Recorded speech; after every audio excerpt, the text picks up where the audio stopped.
Hola, buen día. Mi nombre es Carmen Ariana Palma Oliva. Soy estudiante de la Universidad Cristiana Evangélica Nuevo Milenio. En este día vengo a presentarles las generalidades de la historia.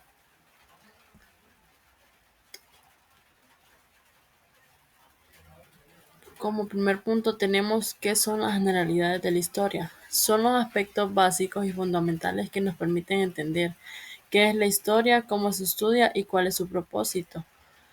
También tenemos el concepto de que es la ciencia que estudia los hechos y procesos del pasado de la humanidad, con el fin de comprender cómo se ha desarrollado la sociedad hasta el presente.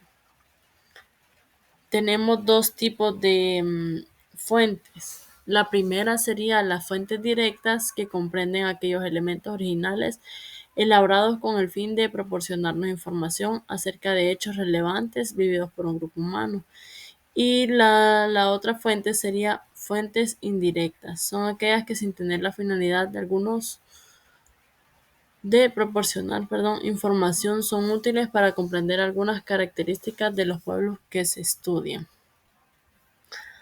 Aquí tenemos las fuentes directas. En primero tenemos los documentos, que son textos elaborados en la misma época en que ocurrieron los eventos históricos. Como ejemplos tenemos documentos oficiales, tratados internacionales, leyes y decretos, censos, padrones e informes, cartas y correspondencias escritas por autoridades, líderes y exploradores, documentos judiciales, etc. También tenemos como fuente directa siempre las crónicas, que son relatos ordenados de hechos reales escritos por personas que vivieron o presenciaron los acontecimientos en el contexto histórico. Tienen un gran valor porque registran hechos tal como ocurrieron según la visión del cronista. Algunos ejemplos serían crónicas de la conquista de Honduras, escritas por misioneros, soldados, autoridades españolas en el siglo. Documentos coloniales en forma de crónicas conservados en el Archivo Nacional de Honduras. También tenemos las inscripciones, que son textos grabados o tallados en materiales duraderos como piedra, metal, madera o cerámica. Son fuentes directas porque fueron creadas en la misma época. De los hechos que relatan documentan eventos importantes como batallas, reyes, fechas, rituales o leyes. Inscripciones monumentales, epígrafes funerarios, inscripciones conmemorativas, inscripciones legales o religiosas. También tenemos los códigos. Un código es un conjunto sistemático de normas que regula la conducta de una sociedad en una época específica. Cuando un código fue creado y utilizado en el mismo periodo histórico que se estudia, considera una fuente indirecta. Los ejemplos serían los códigos civiles, normas sobre la familia, propiedad, contratos, Código Civil de Honduras, códigos penales y etc. Como siguiente punto tenemos las pinturas. Son representaciones visuales producidas por artistas de una específica cuando reflejan hechos, personas, creencias o escenas cotidianas del momento histórico en que fueron hechas. Se consideran fuentes directas porque registran visualmente el contexto histórico sin haber pasado por interpretaciones posteriores. Los ejemplos tendríamos como pinturas en los murales, pinturas religiosas, artes indígenas y muchas más, ¿verdad? Ahora tenemos los petroglifos, que son grabados o tallados en piedra, hechos por culturas antiguas.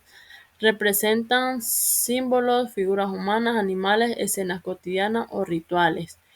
Ejemplos de ellos son los que tenemos como enmarcar a la paz, en la campa lempira, partes de blanco y oro. Algunos están asociados a culturas lencas, otras etnias originarias.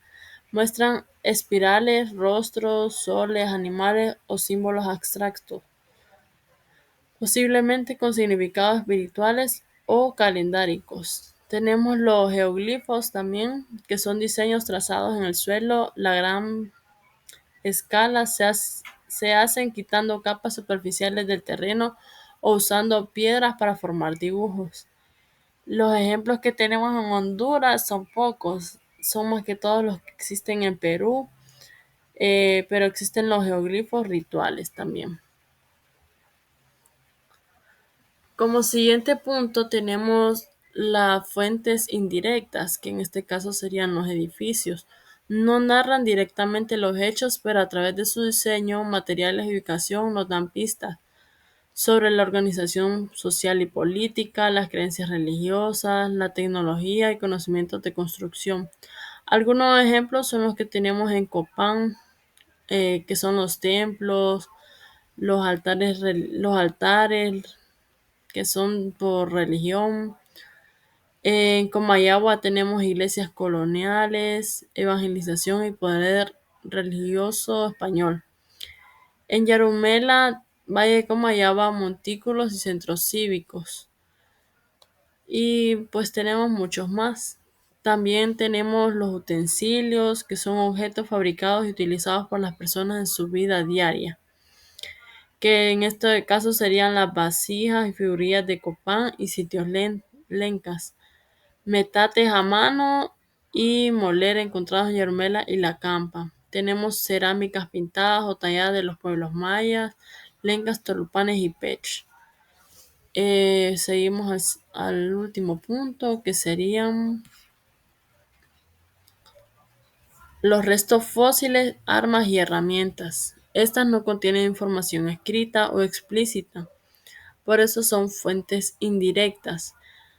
No fueron creadas con el propósito de dejar un registro histórico, pero reflejan la actividad humana o animal en una época determinada. Requieren análisis científico o arqueológico para entender su significado y contexto.